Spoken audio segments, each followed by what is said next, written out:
So you were the singer in the band for a while? Very briefly, very briefly. I couldn't sing, and I still can't. All right, Uh, we're gonna have to do karaoke sometime. You know we that, ended up with right? a guy named Frank. Frank was a bit of an enigma. You know, we were To be 14. frank. Yeah, to be frank, we were teenagers.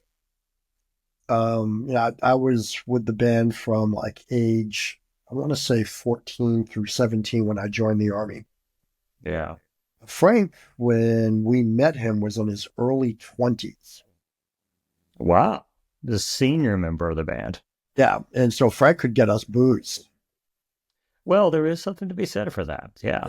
I think every group of teenagers at one point have like the older friend or the friend who could pass for someone older who could go and get the booze and the cigarettes or whatever. I mean, yeah, yeah, Yeah, so that was yeah. that. But Frank, Frank could actually sing, and he very much wanted to be Ozzy Osbourne. Oh, wow. Yeah, and so yeah, so the funny thing is the name of the band. I found myself. Myself and Eric had we were in a bookstore in Harvard Square in Cambridge, Massachusetts. The Harvard University.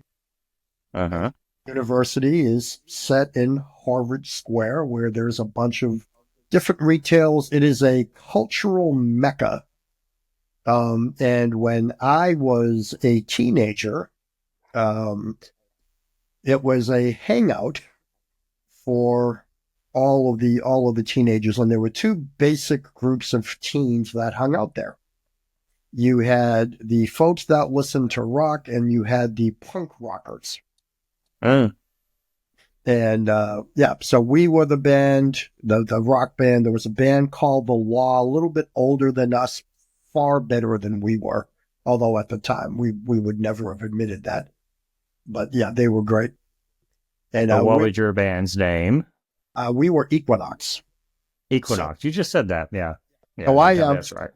I went through a phase where I wanted to study the occult. And there was a bookstore, it's not there anymore, in Harvard Square called Red Wing Bookstore. Red And Wing? Red Wing. Yep. Re- And Red it was Wing. a Got it. small boutique bookshop that focused on the occult. And Interesting. I was going through the works of Aleister Crowley, Mm. Ozzy Osbourne so famously sang about. Uh huh. And one of his books was called Equinox. Ah, And so I said, we ought to. I looked at Eric there and you said, go. because we had just killed a band and we were thinking about starting up another one. I said, we ought to start a band and call it Equinox. And so we became Equinox. And then Could have been later like, I looked it up, and yeah. it's the center of two opposing points. Well, it sounds like a good name. It was a good name for a band. Could have been Eternal Equinox or I don't know, something else in there. Yeah, man. So now Yeah. fast forward years later, right? I'm out of the army and what was I doing? I got involved in Freemasonry, which is not into the occult for many people that think they are. That's not what that is. Uh huh.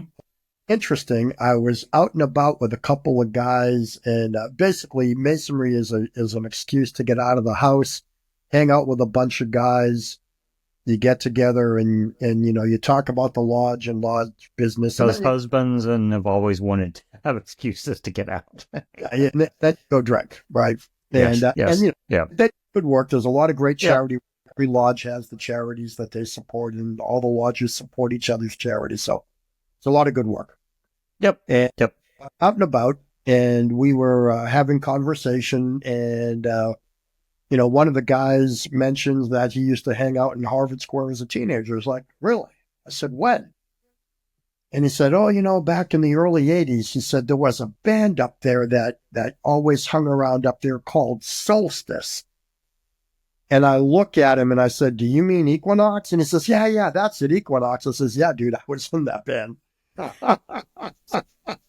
Small world. Somewhere. And I'm like, no, I don't need to hear that. Oh my God.